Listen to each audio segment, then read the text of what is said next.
Heyo, welcome back to AIW's The Card is Going to Change. My name is Ronald Two Legs. As always, I'm here with the AIW owner, John Thorne. Whoop, whoop. Whoop, whoop, Thorne. What's going on, man? We're back.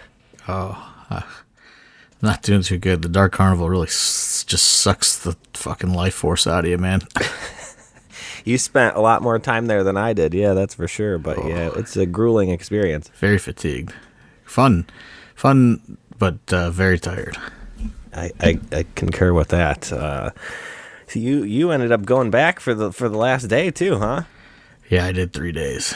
3 days at the Dark Carnival. My goodness. I know. It was a lot. But my buddy Nicholson, I felt bad because he came down to kind of help out, and then he ended up having to do a lot more work, as did you, and a lot more work than I had anticipated we were going to have to do because we were supposed to have more people there, but there was some car issues. So my buddy who was going to help out, I was going to have him do little things, as you know too, we had to set up the steel cage and tear down the steel cage and put up all this lighting, and in years prior they had stagehands do all that stuff. So I was not expecting that amount of work.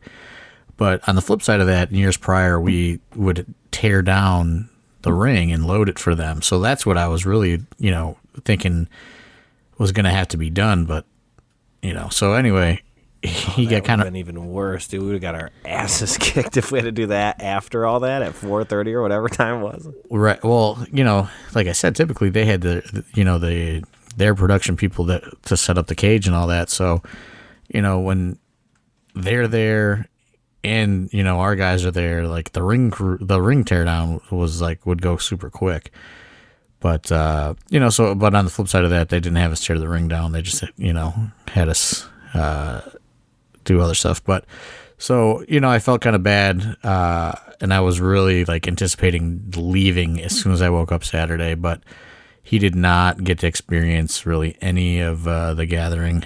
So I stuck it out for, Nicholson so he could, see the clowns perform live on Saturday and not have to go back to that place all alone. Yeah, shouts to Matt. He was cool. He definitely helped. He definitely, I would imagine, probably did a lot more than he anticipated. You know what I mean? He probably didn't think he was going to have to do all that. Well, I didn't think that either. But we were down a few guys. So he stepped up, but man, it turned into. Friday turned into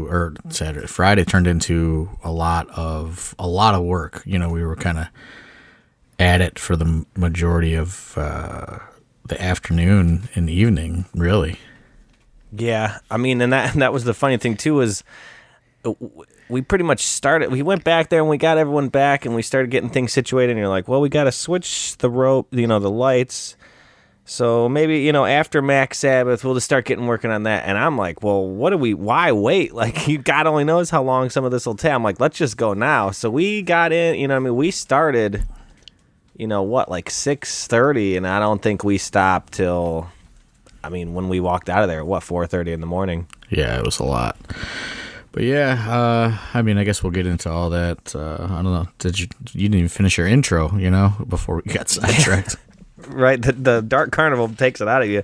As always, like I said, AIW's The Card is going to change. Our sponsors, want to thank our sponsors. We got The Exchange, a sponsor, Sick Things Clothing, and IW Guide, all sponsoring this upcoming show of ours, Absolution, which is this Saturday, July 15th. Yeah, sorry.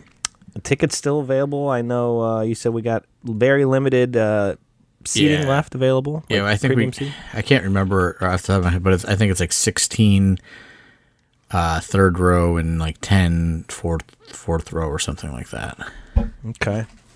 Yeah, definitely want to get your tickets now. My days Absolution. Are just all fucked up, going from the 4th of July holiday weird week into the gathering, and now heading into Absolution. It's just like, oh man. Yeah, I was on vacation all week too. Myself, today is actually my last day of vacation. I go back to work tomorrow. I know you said you went to work today, but yeah, I've been all over the place with the days and time. And had to take my Hatchet Man off and put a tie on. You know, that's, you didn't just keep it under the shirt, huh?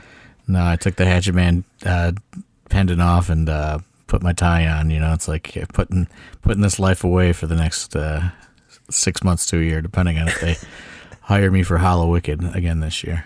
It's a real juxtaposition of lifestyles you got there, working for the clowns and then your regular 9 to 5 there, tie gig. I know it's like, wow, what a like I like laughed out loud this morning when I was getting ready for work. I was like, what a fucking life.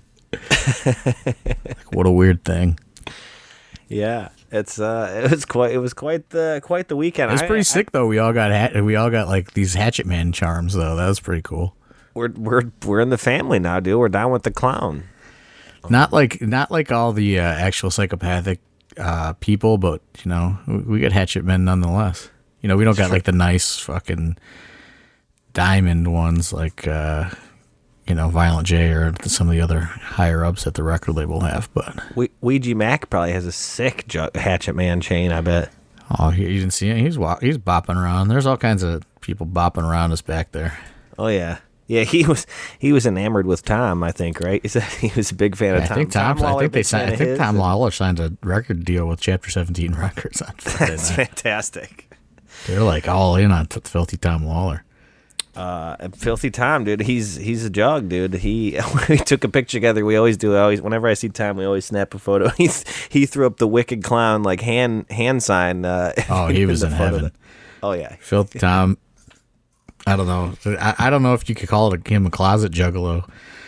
See, I don't think, he lets it be known. He came out to Ouija Mac once at a show when he couldn't figure out when he was changing his music. He used it once. No, yeah, I know, but you know what I mean. Like I'm sure when most people think of Filthy Tom Lawler, like they don't go right into the the juggalo characterization or whatever. Most juggalos are outwardly like, I'm a juggalo. Yeah, you're correct on that. Tom doesn't really bring it up too often. But man, he was in heaven. I mean, Filthy Tom's travel schedule just to do the Gathering was insane. Yeah. He was in Japan for New Japan Wrestling, then flew from Japan to Detroit. He had such a long layover, and he did not want to miss more Gathering time. He just rented a car and drove from Detroit to Thornville, Ohio, because it would get him there sooner than his flight. Yeah. Then, he was going Saturday to the UK. Yeah, and then from the UK, he goes to France. And then from France, he comes to Akron, Ohio for Absolution this Saturday. Oh, man. Tom's a legend, man. That guy he's a great guy. He was, I mean, I think he left the Gathering in debt because he was just buying so much Juggalo merchandise, and like he knows all the like Juggalo adjacent people. He's like, dude, check out these Shaggy the Airhead outfits. They're only $75. He's like, I bought 3 of them. I bought 3 of them. Oh, Dom is the best, man. And he had his like high school buddies flew in. Just Todd and Sharp for it, yeah. Like, and they kept getting like Juggalos kept going fucking cops, like they call them cops. Yeah. So I thought they were just random guys that Tom just met. No, they were his like high school. They were like his high school friends. Oh yeah, they told me all about it. It just was so funny at first when we were just standing there. They just didn't say anything for the longest time. They were just standing behind him wearing matching spaceman outfits. Well, that was later on. Earlier in the day when we were walking around. I don't know if you were even there yet. No, yeah. See, I wasn't there yet. I only met him when he came back, and he was just in the American flag jumper, and then he's just had 2 spacemen with him. Yeah, they were like, so like we did like a lap, because you just got to walk it and see it all. And, people kept saying fucking cops, and like yell, because you've never seen a collection of megaphones in one place like the Gathering of the Juggalos. It's just like, if you want to know what's keeping the megaphone industry in fucking business, it is the Gathering of the Juggalos. There are so many megaphones in that fucking place. I mean, no fewer than 1,000 megaphones on the grounds. I would say and that's probably an under as far as an estimate, but. They were yelling at Tom's buddies, so then they as well went to the fucking Shaggy the Airhead merch booth and bought $75 fucking lazy and crazy clothing, like short combo things. And his one buddy was so funny, he was like, took his shirt off, he was like, "See, I'm not wearing a wire, everybody." Yeah, they were great, dude. I was talking to them for a while, and they were great, dude. Todd and Shark, shouts out to Todd and Shark, dude. Yeah, so but it was just I mean, it was an experience, man. I mean, this is what I'll say. You know, whether you're a juggalo or not, or know any of the music or dislike the music, whatever your feelings are on the whole thing. You got to throw it out the window, and I think everybody needs to see the Gathering of the Juggalos in person at least once in their lifetime. I mean, it is an experience like nothing else you will ever see on this planet. Yeah, I would agree with that heavily. The megaphone thing is so funny too, because everyone had, it's like one of the first few years of that, somebody brought one and everyone was like, "That's a great idea," like Carnival barker type deal, and everyone has it. You can hear it. They're all over the festival. And they just rip on anybody that walks by. You know what I mean? Yeah. Like they just it's so funny. They just rip on people, and like it's just like I'm telling you, you know what I mean? Like even if you just go and buy one of those 1-day tickets, everybody's got to experience this place at least once in their lifetime, because it is just you can't like, there's vlogs and there's all kinds of things that are on YouTube documenting it. Does it no justice at all? I mean, I remember, you know, on Saturday I was like, all right, fuck, man, it's 4:30 in the morning, but you guys have not gotten to see too much of it. Yeah. So I was so fucking tired. We were all so tired. My feet were killing me, and I was like, all right, let's go do a lap, because you guys I was like, you guys got to see this place at night. And you're like I remember like Nicholson was like, it's like 4:30 in the morning, like let's just go. And I was like, no, come on, like let's go do a lap. And we got to one point, and like Nicholson was like, how are there this many fucking people so actively awake at 4:30 in the morning? Yep. We were just walking around. I was just lighting off fireworks and tossing them around, and people were like, "Yeah!" and clap. Like, you do some of the things people were doing there. Like you don't see that at other places. Like there was just absolutely like, it's like the last lawless thing in America. Like it's as close to lawlessness, I think, as you can get. I mean, like Nicholson was, you know, he goes to all these like fucking, you know, like music festivals, you know, like, you know, these like fucking like hangout fests in Alabama, and you know, he goes to like all these different music festivals, and like the Gathering was like, you know, on his bucket list or whatever. Mm-hmm. And he was like, I've never been to a music festival where they do not check your bag at all. Like, nothing. We didn't even there wasn't even, I told you too, there wasn't even anyone at the door. When I got in there and parked my car, I pulled into the place, parked my car, walked up and walked through it. There was no gate, there was no ticket person, there wasn't anyone checking anything. We walked right in. Yeah, but even if you found the real gate, nobody checks anything, you know? That's what I'm saying. Yeah, like there was just nothing. There was no one. It was fantastic. Just a crazy time. I mean, you know, I thought the show was fun for what it was. Like,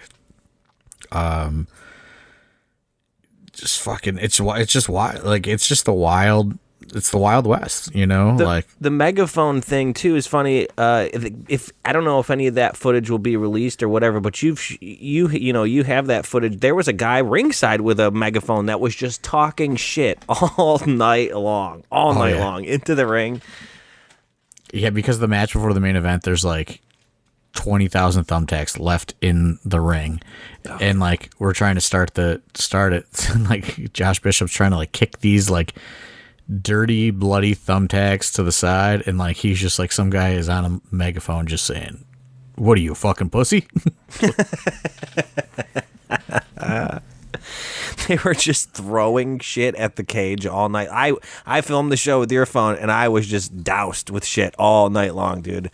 I was getting hit with beer. Like because the cage, so they just had to hit the top of the cage, and whatever they threw just exploded. Whatever liquid everywhere was just getting everywhere. Like, I had this talk with Violent J, and I was like, you can go either way on the cage matches for all night, but I was like, honestly, like, I think it protects performers more than anything else, because when there's not a cage, like, if you watch some of those old Gathering clips of like Tracy Smothers in the ring, like, it is fucking.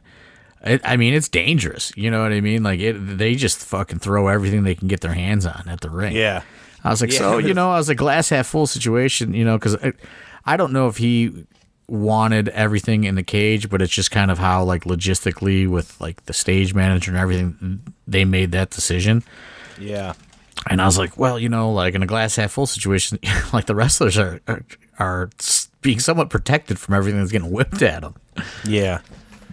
Yeah, it was easier logistic wise, because that late at night to have to put the cage up, you know what I mean? Even if we would have did it as quick as they did for the cage match for AIW, which there's no way we would have. It's like the rigging the stuff up is what takes long. Yeah. And like that's what happened last year. Is it was just the one cage match at the end, but it took like an hour for those, production people to rig up the fucking exploding fucking spark machines that they put on there, like the electricity shooting fucking spark things that they have. It takes a while to, like, because they're all connected or whatever. So yeah, no, it is what it is, but it is a fucking goddamn spectacle. And I'll say it to the end of time. I think everyone should go to the Gathering for at least a day. And I think everyone should see ICP perform in that environment at least once, because it's wild. Because I'm pretty sure it's been asked a couple times. People had asked in the Discord and stuff. Do you have any idea if that footage is going to go out anywhere, or because they didn't film anything, like, so right. Like, you know what I mean? I may upload some stuff into our new Facebook group that we started, but like, they didn't film anything. And like, I even told Violent J, I was like, man, you're like leaving money on the table just by not having this footage. You know what I mean? Even if you don't like commercially release it, like, but they haven't filmed since I've been doing it, they haven't filmed the last 3, and they didn't film Hollow Wicked either. Like, they just do it for the live crowds. Interesting. Well, but I think when they were doing it before, you know what I mean? Like, I think when they were filming it, they were like hiring like, fucking television film crew shit. You know what I'm saying? So yeah, I don't know if they know about, the run and gun indie style of things, but they'll have to throw that into the package next time. The part of the. I was pitching it, you know what I mean? But then I'm thinking, like, man, I don't know if I want my cameras getting fucking doused with fucking shit. Yeah, because your phone took a little bit of. I was cleaning it off almost after every match. Right. All right. Well, I guess enough about the Dark Carnival. Well, I'll say this: like, what was the funniest thing? What was the funniest thing you think you saw, or just like the most memorable thing you think you saw when you were in there? Oh man, there was a lot. There was a lot of things that were really great. Necro just bleeding everywhere, just like that guy, like just the legend of him. I've never gotten to see. I think I saw him one time at when we went to Mania. I saw him on some shows, but to see that guy up close and personal was pretty funny. Just like the crowd as a whole for everything. Because like the lineup of bands that performs is just so crazy too. Like it's not all just like Juggalo music. Like Arrested Development performed like Saturday afternoon. You know what I mean? So no, they played Thursday. I watched. Oh, that was Thursday. Okay. Yeah. But yeah, you know what I mean? Like it's just wild. Like to see that many people. Like I didn't see any fights. I'm sure there was because it's just gonna happen. But it's just wild to see like everybody just get along seemingly like that. As far as craziest thing that we saw, I don't know. It was just one big giant experience that was. It's really hard to pinpoint. I know you guys met Superhuman when I was backstage at one point. Yeah, Chuck Stone was pumped about that. Yeah, Joey mentioned that he was there, and Chuck was like, "No way! Like we got to meet that guy." And I was like, "Yeah, we got to do that." And he was like, "All right, yeah, I'll bring him over here." There's a few other things, but some of some of them I'm not going to share on the podcast. So we're just going to keep those to ourselves. But yeah, there's a lot that you can't share on the podcast. It was a great time, and it was a lot of work, but I was glad to be there, glad to be a part of it. I told him, I said it on Twitter, but I also sent an email to Psychopathic today, and I was just like, I just want to let you guys know how much I appreciate how much money and effort that you guys have put towards and given back to pro wrestling for so many years. Because, dude, like, they spared no expense on anything, and nobody is there for the wrestling at the Gathering. You know what I mean? Like, it's essentially them just like taking all this money and just like, that's just less money for them. If you really boil down the economics of it all, like, people are there to see ICP and they're there to see these, other bands. Like, they like the wrestling. Yeah. But like, I don't know if the wrestling's selling a ticket, and I think they know, but they love it and they want to give back to it. And like, I mean, dude, like, it's awesome. Like, I know that you guys were on the stage, but like, Shaggy 2 Dope came in the locker room and like thanked everybody for doing the show. And like, it was just like, these guys don't gotta fucking do that. You know what I mean? Like, he walking around, like, but like, and he walked in like it was a pro wrestling locker room. Which it was, but like, this is his house. You know what I mean? And he was like, thank you so much. Thank you so much. Thank you so, like, thanked everybody. Like, that's crazy.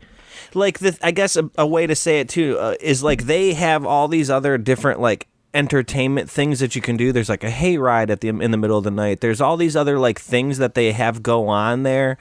They could save so much money and pocket a bunch more money, probably profit a bunch more money by not doing the wrestling. Because like you said, it's an expensive endeavor. You know what I mean? Like, yeah. They could probably easily replace that with some other, hayride, haunted. They could come up with something that would probably be way cheaper than what the wrestling is. You know what I mean? But they don't. They put on what they think is, a great the Dark Carnival, man. The Dark Carnival's got wrestling, dude. Like, that's right. I don't know. Like, I agree with you. Like, they give back. They certainly give back, and you know what I mean. Like, I do the fucking, I turn in the financial report to them. You know what I mean? And I say, this is what it's going to cost. And like, to be perfectly honest with you, they called me this year and they were like, well, we think that these people should get more money. So like, let's give this person this much and let's give this person this much. And I was like, like, if that, it's your thing. If that's what you guys really feel, like, I'm not going to argue against that. I was like, sure. But, like, I understand that this is you guys are running a business. And they're like, no, fuck that. Like, these guys work hard. And, I just thought these guys get like such a bad rap, you know what I mean? Like, over different things. And it's just like, people don't like stuff like that. It's just like, no one's ever going to fucking, no one's ever going to know that story. You know what I mean? Like, of whatever, like, and it's just like, just to be able to see that and like, just, be like kind of in the thick of all that, to where they're just like, they're like, really like great dudes. And like, especially Violent J's brother, Jump Steady, who is like the head guy at the Gathering, is just like such a great dude. And like, so is, Billy Bill, who is president of Psychopathic. He's like, he was kind of up there as like the stage manager and stuff throughout JCW. But these guys do not have to waste their time on any of this stuff or give, like, people would probably wrestle the Gathering for fucking nothing. You know what I mean? But it's just like, look at how they treat us. Like, there's food back there. There's fucking drinks and water and shit back there. There's like, I mean, just right off the rip, like, everybody's getting a $250 ticket. You know what I mean? To this, that's good for the whole weekend. Every performer that does JCW or helper, like you were a helper, like, you could have went for fucking 4 straight days if you had the time. You know what I mean? Like, just stuff like that. Like, I think these guys kind of get a bad rap for different things, but I just got to give them their props for taking care of all the wrestlers and like how just determined they are to kind of give back to pro wrestling as a whole. Like I said, like Shaggy 2 Dope going in there and like thanking everybody for doing the show, and Violent J, same thing, just being so hands-on about it all. It's like, these dudes, like, you saw the fucking schedule and you saw like all the shit that they were doing over 4 days. Like, it's insane. I don't even know how they do it all. Like, we were crossing paths as they're doing a fucking meet and greet at 1 o'clock in the morning. You know what I mean? It's just like, it's crazy. Yeah, I mean, they did, say we worked 1 to 3 and then we did all this stuff. So we didn't get out of there till about 4:30. But I mean, neither did they probably, because they did the hayride thing where, Violent J and Shaggy take that hayride with everybody and they run 2 different shows of that. So like they're up till 5 and, they're burning the oil as well. So it's like, you got to respect it. The thing about the money though, and you saying, you telling that story and saying, hey, they came back and said, no, like we think they should get more, is just like, that's like a huge thing. You don't really hear about stuff like that. That'd be like walking into a restaurant, paying for your steak and be like, nah, that steak was so good, I'm going to give you more money. Right. And not like a tip, you know what I mean? Like, that wasn't tip. They were like, this is what they get, you know what I mean? Right. Yeah, exactly. And like, even like Violent J, like, they kind of postponed their meet and greet start time because he was up on the stage and he wanted to go over the show. And like, we had this like impromptu meeting and, on the side stage when we were getting ready to start. And he just wanted, he wanted to know everything that was going on and, all this other stuff. And like, he was trying to figure out a way to like do something on the show. But like his managers and people, like, they're like, dude, like, these people bought this meet and greet. Like, you got to go do this meet and greet. And he was trying to figure out a way to do both. And I was like, and he wanted me to come interrupt his meet and greet and like pull him out for, one match or whatever, for the one tag match. And I was like, dude, are you sure? Like, I was like, I do not feel comfortable doing that. You know what I mean? Like, I'm just here to be, to like run this event. I don't want to go fuck up, something that you guys are doing that's a money-making endeavor, you know what I mean? And he's like, no, please do. And then I ended up telling, somebody who told his manager, who like went in and like they set it all up and they were going to hold the line. And then he felt bad about making the meet and greet people wait. And he was like, no, you know what? I'm going to do this. Like, tell them to just keep the wrestling show moving. So, it's just, it's just really crazy to kind of be, kind of in the middle of this machine and be a small part of it. You know what I mean? Yeah, definitely. Well, anything else you want to say about the Dark Carnival before we get forward? We've been going about a half hour here on the Wicked Clowns. You want to get into the It is Absolution Week. It is Absolution Week. Yeah, I don't know. It's just the crazy. I think maybe if we have time Saturday, maybe we can get Tom and Chuck and some of the other people that were there. Maybe do a little Patreon special on the gathering. Yeah, we definitely should, because I know people, like I said, people were asking about it, and to get everyone who, all of us who were there would be a good, little round table thing to throw up on the Patreon. Oh, and like, just one last thing, like, sure. Just going back to the investment, they bought all new championship belts when they did not have to and had them mailed to my house because they just wanted new belts for the gathering. They do like 2 wrestling shows a year, you know what I mean? Yeah, right. And, like, they have belts. And, shout out to a new heavyweight champion Joshua Bishop, the new champion of the Juggalos. The king of the Juggalos, dude. That's so good. Which Vampiro came out and like none of that was planned at the end, and like he didn't know if Vampiro was gonna punch him or what, and like he said, like Vampiro like said, this was supposed to be you last year, brother. I'm happy for you, and like gave him a hug or something. He's like, I felt like I was being knighted, like I am now the new Juggalo king. Yeah, because no one knew that no one knew he was coming out. I didn't know he was coming out, so I'm trying to get a shot with the cage door open of Josh holding the belt. Yeah, he almost ran into you. And he's just standing behind me, and everyone's like, Pat, get the fuck out of the way. And I'm like, I turn around, and Vampiro's just behind me. I'm like, oh shit, like I didn't know I was in the way. Like, my bad. I was trying to get the shot. I didn't know you were coming, but like, yeah, it was funny. Steve guy's like, get the fuck out of the way. I'm like, well, I didn't know he was going in the ring, brother. Yeah, I mean, nobody did. So yeah, I mean, it just we could honestly talk about the gathering for fucking 3 more hours. Yeah, we should definitely do it Saturday. We should because there's no time limit Saturday. We could just riff. Right. But yeah, just another great experience. I hope that I get asked to do it again. I want to do Hollow Wicked, man. Sign me up. Right. Yeah, we did Hollow Wicked last year, but we had to leave because of getting the ring back or whatever in time before OSI closed. So I mean, it's like the wrestling show at Hollow Wicked was at like 4 p.m. on like a Monday. Like, jeez. But it was like fucking packed still. Like it's just crazy, like crazy, just fucking business to see and kind of, like we're so far like off, like in the far corner of the business or whatever, but like just to even just be backstage and see it all, you know what I mean? Like seeing Max Sabbath get ready, or like, yeah, like fucking watching Yellow Wolf as we're like fucking fixing the ring and shit, just crazy. We were doing the lighting, and a memory, like you said, what was a good memory? He did Friends in Low Places, and he's right. just a cappella. So me and Chuck, Tom was looking at us like we were freaking insane, because I'm just running these lights, taping them, and just screaming, I got friends. I know, it was crazy. It was great. I mean, and I've never seen Yellow Wolf live. I didn't know what to expect. Like, so like Max Sabbath was like a whole fucking spectacle. You know what I mean? And like, I saw fucking the Sugar Hill Gang on Saturday. Like, we got to go on Thursday.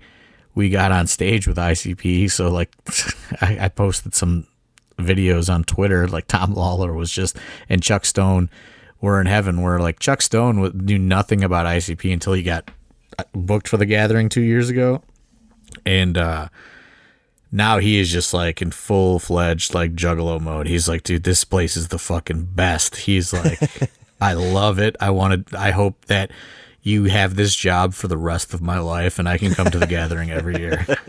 Yeah, because he was like almost like a point of contact for me. We were hitting each other back up because I had to come up by myself. So he was like hitting me up, and everyone's doing a million things. You're working, so it's hard to like be right on top of your phone. But he really helped me out. He made sure I got in and everything, yada yada, and took care of me. Sorry, my kid's talking in the background. But yeah, he took care of me, and I sent him a text. Hold on, my kid's singing in the background. Hold on, Ellie. So I sent him a text and said, "Hey, thanks, man. I really appreciate it." And he said, "Hell, dude, the Gathering is the best. No problem, dude. And we got to go every year. I'm glad you had fun." He's like, whoop, whoop. And I'm like, "Yes, brother." I was like, I don't know. I hope I keep the job. I hope they keep having me come back and do it. You just never know how any of that stuff's going to shake out. But like, I think that they trust me enough, and I know how to like kind of maneuver through things a little bit right now. So, it's like, you just never know, but so far so good, I think. And like I said, just a crazy, crazy experience. Yeah, I also, like Chuck, hope you have that job forever so we can keep going back year after year. I know. It's just crazy. Like, I don't know. How many people do you think were there? Like fucking 10,000? Like, oh, easy. It was insane. Like, it's just people as far as you can see. Like, it just, like I said, it's like the last lawless thing in America. Like, just a crazy thing. Whether you like the music, don't like the music, none of it matters. Everyone needs to experience the Gathering at least once in their lifetime. The picture that I had, I think I put that one on my Twitter. It was definitely on like one of my social medias, but to me it was a great representation because it was from where the ring was behind stage, like backside stage or whatever, out towards the crowd. So you could just see this sea of people, but then behind it is like Carnival rides and the paratrooper ride and all this stuff. But the stage set is Ouija Mac, who has like a sick stage set. But it's like these guards, like prison guards dressed up in like camo suits with like gas masks on and like these big AR looking like smoke guns. But like, it was just like to me, it was like a perfect photograph of like what that place like is. It was great.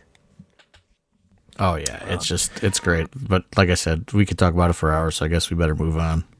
Yeah, we should get into this card here. As I said earlier, Absolution is sponsored by Sick Things Clothing, IW Guide, and The Exchange. We appreciate their support. If you want to support AIW, get any type of sponsorship, email jim@aiwrestling.com. Coach will get you set up. We got all kinds of packages, that type of stuff, tiers for different sponsorships. You can get your brand, your podcast, your anything you want.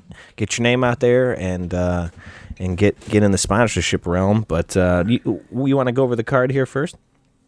Yeah, go for it. Is everything going to be announced, or is there anything unannounced here? Or well, the only thing that's not announced is on your format is not announced. That's how it's going to be announced. So. Okay, well, we do know that we do have an absolute title match. That's for sure happening with Matthew Cardona, AIW Absolute Champion. Excuse me. He will have Steph DeLander and Bill Alfonso with him, but his versus Isaiah Broner, coming off his win of Gauntlet for the Gold. I'm very excited for this match. Everyone knows I'm a big Isaiah Broner guy. How do you feel this is going to shake out? What do you think about the? This is a big one that's been brewing for a while. A couple shows worth of results leading up to this one. I think there's probably too many people saying it's a foregone conclusion that Broner is walking out as champion. It seems to be the general consensus. I don't know, like, why anyone would think that it's even a possibility that it's not a possibility that we wouldn't keep going forward with Cardona. Obviously one of the biggest attractions in independent wrestling. So, you know what I mean? Like, when I see stuff like that, I go, oh, you guys are going to fuck it up. Like it certainly, I don't think people realize that, no decision is made on any of that stuff until we get there. You know what I'm saying? So, there's a lot of, I still think I see, if you want to go behind the curtain a little bit, you know what I mean? I see cases for both and how it shakes out. I have blueprints for both depending on which way we go, moving forward. So I don't know. You know what I mean? Like, I just have to weigh the pros and the cons of everything.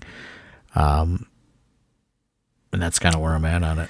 There's just he's just got so much stuff in his back pocket. He's got Steph DeLander, he's got Bill Alfonso, but then he's also got PME, you know what I mean, too? So there's a lot of ways that this guy, Isaiah Broner is an incredible force and a man that shouldn't be messed with, but he's wrestling Matt Cardona, but he's also got 4 other people he's going to have to deal with, you know? Right. So there's a lot at play. There's just a lot of ways where it could go. And I'll just leave it at that. I mean, I think, obviously Isaiah Broner is I'm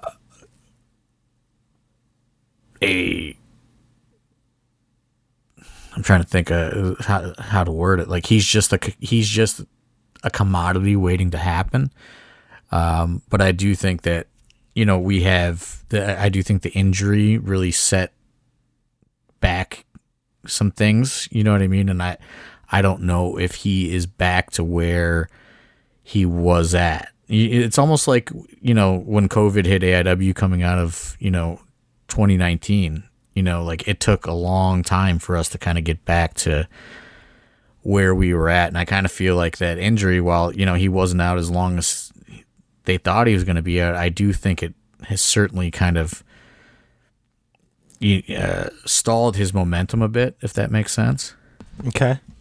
So, like, these are just kind of things that I have to, I have to look at, as a booker, promoter, whatever you want to call it. I do certainly think that there's a ton of star power there. I just don't know if the people are back totally with him like they were before. I see the usual suspects saying it's a foregone conclusion on Twitter, but you know what I mean? Like, you got to see other people talking about it too before, right, you really kind of buy into it as, as a booker. So I don't know what I really, honestly, I'm telling you right now, I don't know what I'm going to do.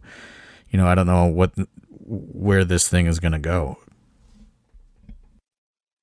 Interesting.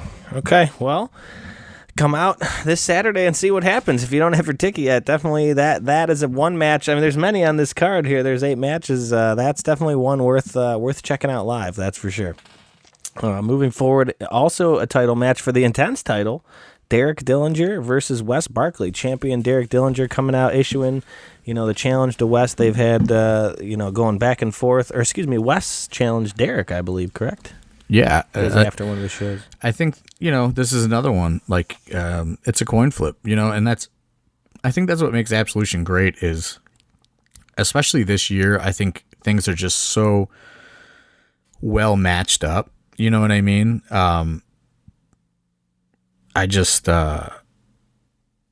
You could just go either way on a lot of these matches. And I think that's when you boil down the nuts and the bolts of pro wrestling, that's what it's all about, right? Like you don't want things that are too predictable. You want people that, the fans are invested in. I think people are invested in both these guys for different reasons. Different pockets of the crowd are invested in each of them. So I think that this could be a great, very kind of combustible crowd environment, so to speak. Same with the main event. Same could be said about the main event. Like there's people that hate Matt Cardona, but he also fucking pulls people that love Matt Cardona. You know what I mean? So like, oh, there's no shortage of Broski fans. Right. So like, if you're for Broner, you better fucking let it be heard on Saturday. And if you're for Broski, let it be heard. Same thing here, Derek and Wes. I think that, a case can be made for either of these guys walking out of this show, with the belt. Like I don't think Derek has any, signs of slowing down. I think, Wes is still, kind of ascending up as a singles wrestler. And, he was a guy that was probably, he was destined to be in this spot, but it just took a little longer than anybody expected. And, a lot of that had to do with, crowd reception and, it took him a while to win the people over. And I think they're with him now, but I think equally the people are with Derek. So I think that this one, I think both, if you want to say this is, main event B or whatever, you know what I mean? I think that both title matches can go either way. I agree. It's going to be an interesting night Saturday, that's for sure. Going forward, another match that was announced actually recently, saw a promo for it, newly kind of formed tag team wrestling, which is PB Smooth and Brian Carson versus Dom and Shaw Mason, newly formed, not tag team, but, kind of joining forces here. Yeah, this one's kind of been brewing with Shaw Mason and quotations wrestling for a while. As they are the last descendants, so they claim, of Johnny Wrestling and Candice Wrestling. I think, Dom kind of coming to the aid of his student makes perfect sense here. I think that, again, you just don't know where things are going to go at Absolution. I'll leave it at that. Yeah, it's an interesting style. Shaw and Dom kind of similar style, but going against, a giant like PB and a guy, an all-around guy like Carson. It's going to be an interesting match. Going forward, another match that we've seen, this will be with 3 times now between Josh Bishop and Filthy Tom Lawler. Will they bring the wheel? What stipulation will it be? Even if it lands on one, they're going to spin it again. To be honest, I'm going to be 100% honest with this. That spin the wheel thing was like a one-off thing booked on a whim. Right, and then we did it, and then the rematch was booked again on a whim while the first one was like basically wrapping up, and I was like, okay, I guess we're gonna do it again. Let's just announce we're gonna do it again, because neither guy really had anything going. And then at that point, I'm just like, well, Absolution's in like a show, so like we might as well ride it out to the Absolution with these two guys, and that's how the Dream Partner tag match came to be in June. I figured Tom and Josh were the best bets for those spots, and then we can just have them ride it to Absolution. I don't know if they want to do a stipulation. I don't know what they want to do. I don't know if Josh wants to put the JCW title on the line. I just figured, I hope he brings it at least. Right. I just figured, hey, let's these guys have been, doing these matches for the last couple months. Let's at least, let them have one more, whether it's a spin the wheel match or just a straight match, or, just let them, do it on the biggest stage we have, which is Absolution. So that's exactly what's going to happen. But this was never a long-term plan. It was all kind of, like I said, on a whim. And then before you know it, we're at Absolution, and it's just like, this is where this is where the cards have brought us, so to speak. Yeah, they've been such great matches both times, so I'm excited to see what the third brings. Another match, a blood feud, basically, is what this is being called. Jocelyn Navarro versus Ziggy Haim. This one has been brewing, apparently, under the scenes a little longer than we thought. It came to fruition at the last show, and this one is finally... See that video? Jocelyn went to her house. That's what I was going to say. She showed up at her doorstep. Yeah, and I think Ziggy said she wants some no rules action, so... I mean, I guess fans, you are permitted to bring some weapons on Saturday. Interesting. I mean, did you see that promo? That's the vibe I got, is she wanted, some anything goes action going. That's what it seemed like to me. And I mean, here you go. When was the last time we saw some anything, no rules, weapons type action from the AIW women's division? It's been quite a minute. Well, it's been about a couple weeks if you count June 23rd. Yeah, right. No rules, I guess, for the rap show. But I mean, that's true. Yeah, no, I see where you're going with that, and I mean, I think that again, I don't know where the people are going to be on Jocelyn Navarro. I think Ziggy definitely has her pocket of fans. So again, I think this could be like, this is what I really like about this card, is like, it's really built on our core people telling these stories that, there's been some Easter eggs dropped throughout the last couple months, and, people can kind of go back and see them. But, yeah, I think that this one is, a great showcase for the women's division. And, I've answered the belt question a million times. I think this is a perfect example of why you don't need a championship belt. These are, two girls that are going to go out there and leave it all on the line. And I'm personally looking forward to it. I think it's a great story for both. Jocelyn has ascended rather quickly, in this kind of post-COVID AIW, and equally so has Ziggy, and she's primarily been a manager, valet, whatever you want to call it, for Derek these last few years. So making the transition into being more of a competitor, that comes with its hurdles and obstacles. So I'm excited to see things, see what they do on Saturday night. Again, if you want to bring some weapons for them, maybe they use them, maybe they don't. I don't know, but that's the vibe I've been getting, is they want to go, balls to the wall, so to speak. We'll see what happens, I guess, huh? Moving forward in the card, a match that was announced at the end of the last show, members only versus To Infinity and Beyond. Members only getting that pin on To Infinity and Beyond, that last match there in the tag match, and Infinity and Beyond said, bet you can't do it again. So they're going to run it back here at Absolution. Yeah, this is a big opportunity for members only, obviously.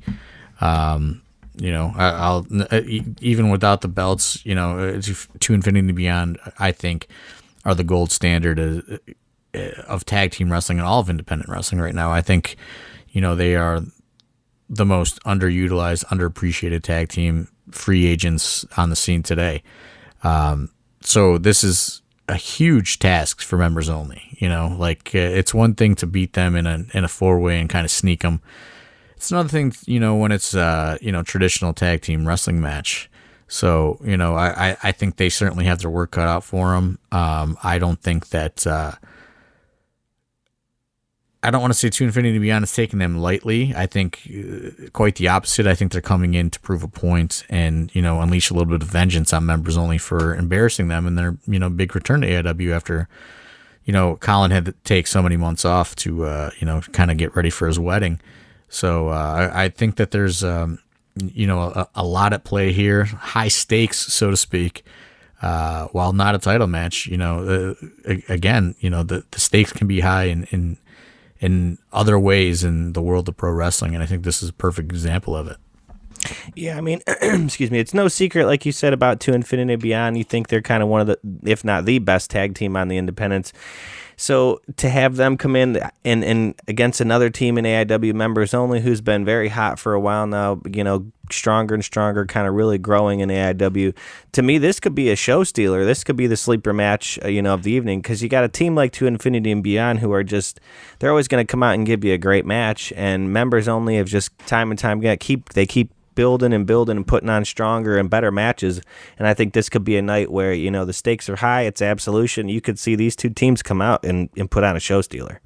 Yeah, no doubt. I think, I think if members only can rise to the occasion, because they've shown kind of, glimmers of greatness, but never, never have been able to put it all together, in my opinion. There's little kind of sparks of, these guys could be good. And then, there's just times where things just fall completely off the rails.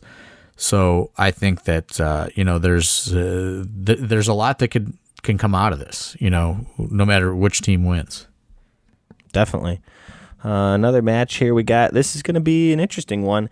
Newly formed Cash is King is what they're calling themselves. Money Shot, Zach Nystrom, and Elijah Dean with Eric Taylor and the Duke versus Mikey Montgomery, Big Sam Hardway Holloway, and Bulking Season making a little 4-on-4 action here. This is gonna be an interesting match here. A lot of heavy hitting going on in this one. I think a little bit of revenge. There's a whole lot of story behind this one.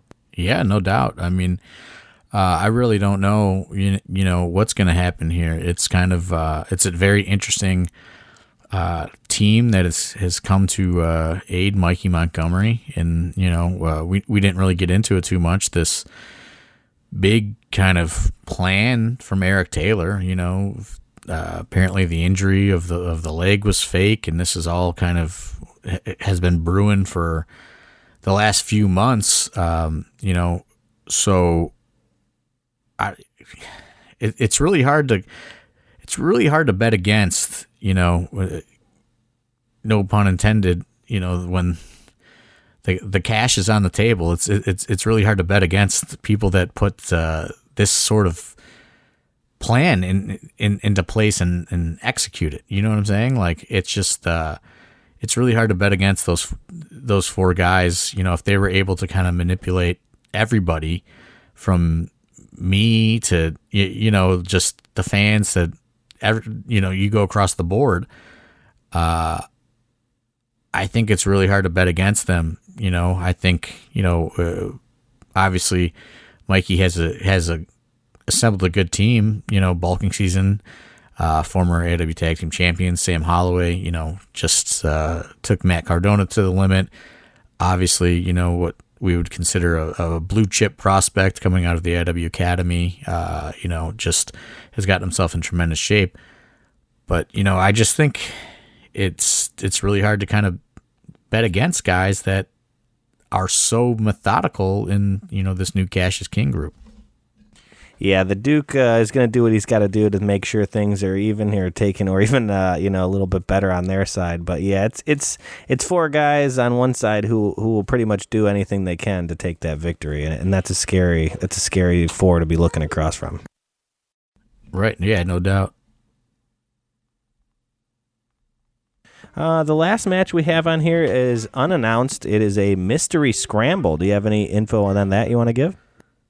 I'm not revealing anything about the mystery scramble. That is why it is a mystery. But I would say that you could see some familiar faces in there.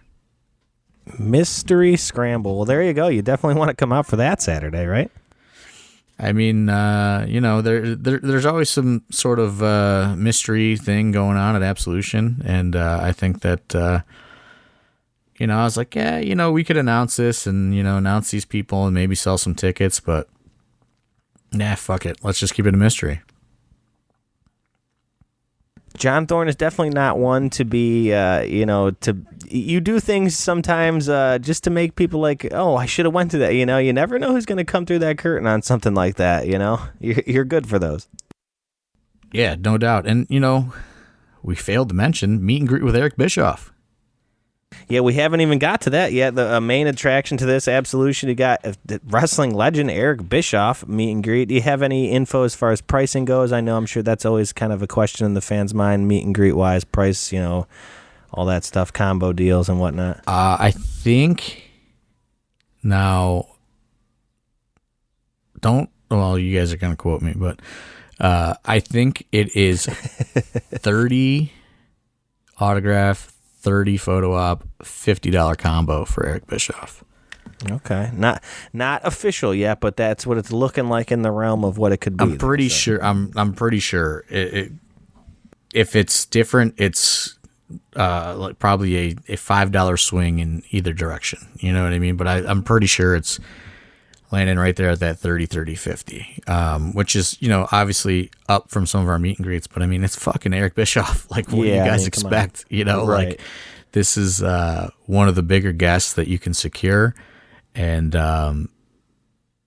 what's interesting is, now I can reveal is that he was the original guy that was booked for the rap show, who I thought would have been perfect to pack that, to pack that place out, and would have certainly helped to pack that big room out once we had that switch. I think, Bischoff would have sold that small room out quick, as tickets are selling very quick for Absolution. Like I said, we don't have that many left, and general admission is getting pretty slim as far as what we're gonna sell. So, he was originally booked on June 23rd. Had a family obligation pop up, so then we moved it to Absolution.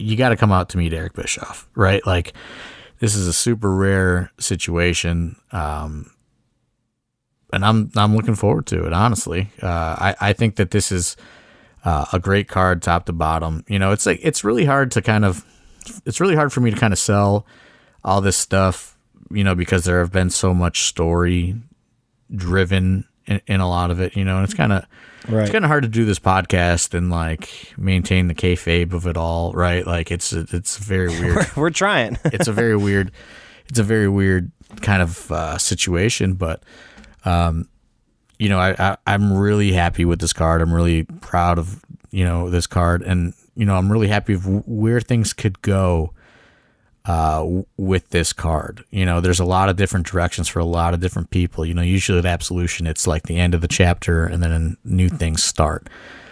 But what's interesting about this card is there's a lot of things that can continue, start. There's a lot of just different opportunities that I see in this card. When comparing it to Absolutions of years past, there's just so much more potential to continue kind of moving the company forward coming out of this card. So that's what I'm most excited about. What are you most excited about?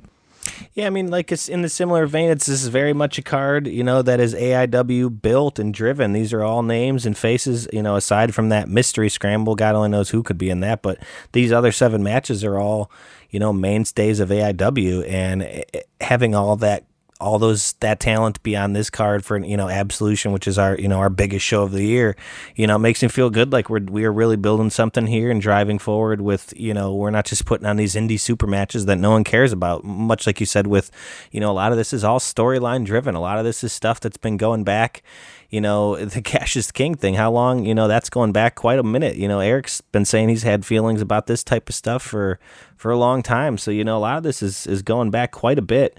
So it's to me, it's satisfying to see our cards, be very, AIW heavy, and that's what's Yeah, carrying. like homegrown. It's like a very homegrown thing, and like it's tough because sometimes I look at it and I'm always looking for that like extra kind of little pizzazz to put on it, and like sometimes I just don't know how people view our cards that are from outside the AIW bubble or whatever.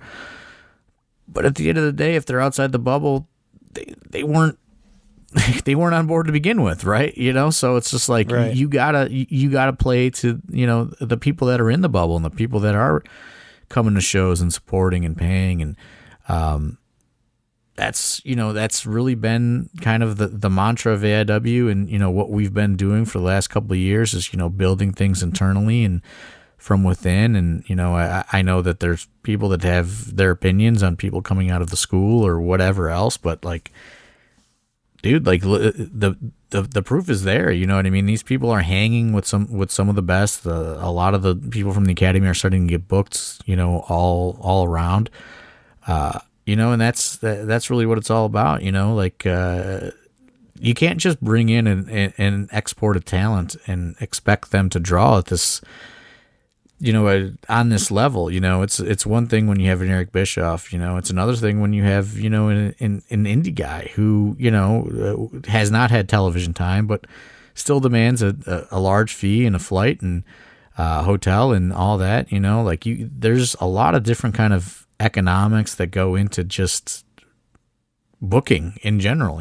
Like I would love to be able to book, the best wrestlers, but I don't even know if that would draw, like there's been multiple times where we've gone that route and they haven't sold an extra ticket, so it's, it's just, it's one of those things that I'm really proud of, that we've been able to kind of build up this, this core base and this, unique sort of, situation with the, a almost all homegrown roster at this point. And have people invested in it, like if people were not invested in what we're doing, we'd be drawing like some of the other companies around here, like I see companies that are drawing 10 people, like, and they're proclaiming that they are competing with us. And it's just like, that's not true at all. And, and you got to thank the fans for that. And, the people that are invested in what we're doing. And to me, that shows that, we're doing something right. We do have people. I mean, you see it. How many fans can you know by name? You see them every single show. Like, oh yeah, it's great. And I think, not to bring it full circle to, our little Juggalo talk, but Absolution is a family reunion, right? Like everybody needs to come out to Absolution on Saturday. That's where, if people make one show a year, it should be Absolution. And, by the way tickets are selling, it appears we're headed that way. I would like to, sell, another 100 or so.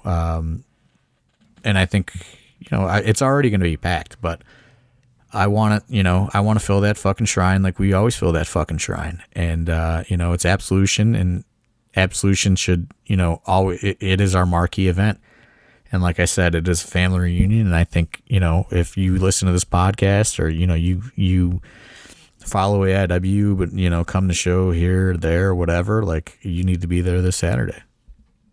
On the flip side, it's funny too, but you say it's a family reunion. There are so many, regulars that we see at every show, but there's always at least one person that I will meet somehow through the crowd at an after show, in the beer line, whatever, some intermission, whatever. They'll be like, "Oh, this is my first. I've been wanting to come for so long. This is my first time, and I'm definitely coming back. This is so much fun. I had a great time. I love this."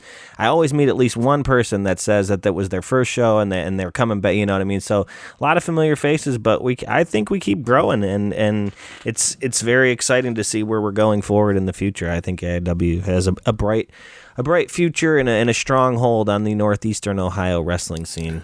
I hope so, and like I said, that's not credit to me or, just the talent. It's a credit to the fan base, like without that support, we couldn't put out this card that is, a lot of our homegrown people, But I do think that there's something to seeing people from the start of their journey, and Sure. that's what a lot of AIW fans have been able to do, look at people that, saw Josh Bishop debut, he totally has become a different performer. Wes Barkley, so Eric Taylor, Mikey Montgomery. So many of these talents, Dominic Guarini even, they have evolved into, major,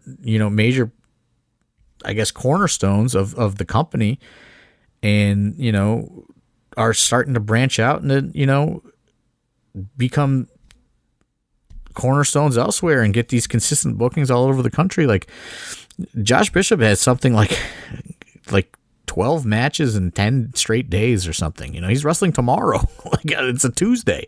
Wow. He wrestled twice on Friday. There's a lot of that going on. Like all those guys are kind of traveling all over the place. So I just think it's great, and I think it's really kind of makes me feel good about what we've been doing, I guess is what I'm trying to say. Absolutely. I can't agree more with you.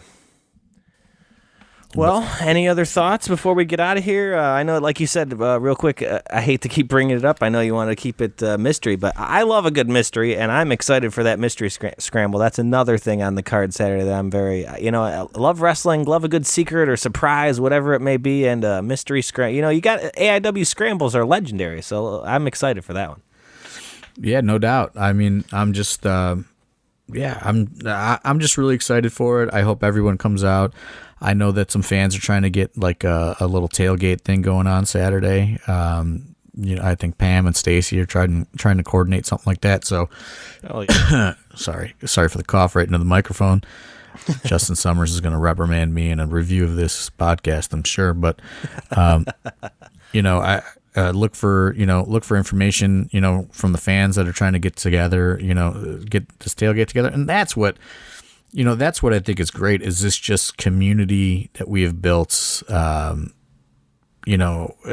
just, it's people don't just want to come and see a wrestling show, they want to come and see their friends and hang out. And there's just not a lot of that goes on in independent wrestling. And I think it's just, I just think you got to give the fans props, right? Like you have to, yeah. It's just, they've made it such a welcoming kind of community for these people to enter, and I'm looking forward to Saturday. I hope that we got them hanging from the fucking I don't know, the murals in the Tadmore Shrine. You know what I mean? Like there's no rafters in there. The Tadmore is a great one too for tailgating and that type of stuff, because if you haven't been to the Tadmore, most people do. They know it's free parking, wide open parking lot, a lot of space in there. So plenty of time. Come early, come hang out in the parking lot with us. Maybe they might be grilling. Who knows? So yeah, definitely very excited for Saturday. Yeah, we're wearing our formal gear on Saturday, right? Absolution's always shirt and tie. Am I right? I mean, ever since I started having to wear a fucking shirt and tie for work, I'm not, I'm probably not going to be doing it. But I know, like, a lot of the guys in the back really, like, they like doing it. They like getting dressed up. It is the big show. So I kind of defer to that. It's not a mandatory thing. But I know that there were times where there were some people, like, some people were really pushing it as mandatory. So, but I defer to them. It's not an official memo from the office, but there are some people that really take it seriously and want everyone to look nice at Absolution. So, and hey, fans can dress up too. Whatever you guys are feeling. I'll have my shirt and tie on. I ain't getting my ass roasted. Yeah, I mean, I probably will not, maybe because I got to do it every day for my job. So it would almost be easier. You don't got to change after work. You just come straight there. It's on Saturday. I'm off, baby. That's my day off. Oh yeah, that's true. Yeah, I got to go to my other job that day. I got to go to my other job. Last week it was the Dark Carnival. This week it's the fucking AIW Carnival. Love it.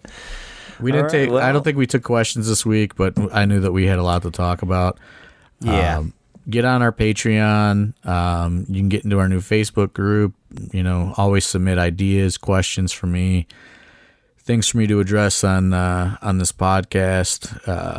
I don't know if we've missed anything on this. I know it's kind of been all over the place, but I'm just looking forward to Saturday, man. It's going to stream on Fight Plus. Oh yeah.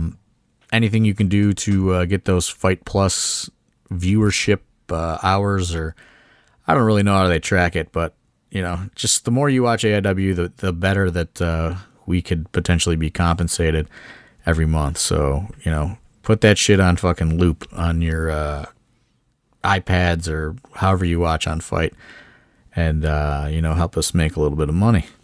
There you go. I always like going back and rewatching, like watching at the end, after the show's over. I always like to go through. It's like a whole different experience from being there live, because you get the commentary, and sometimes there's a lot of backstage segments now with the Chase Oliver fucking wig out, freak out productions.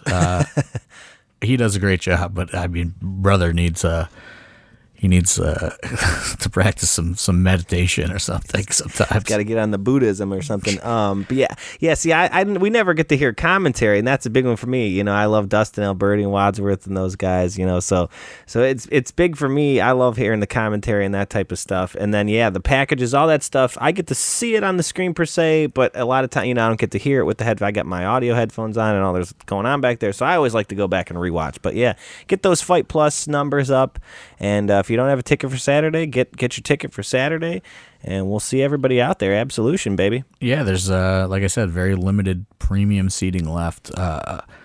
So and I'll say this: if you're like a bleacher creature that thinks you're just gonna roll into those bleachers, I would bet that they are probably filled at this point, based on how tickets are. So I would buy one of those premium seats right now. No doubt. All right. Well, for myself, for AIW, for John Thorne, we'll see everybody Saturday for Absolution. Thanks. Whoop, whoop.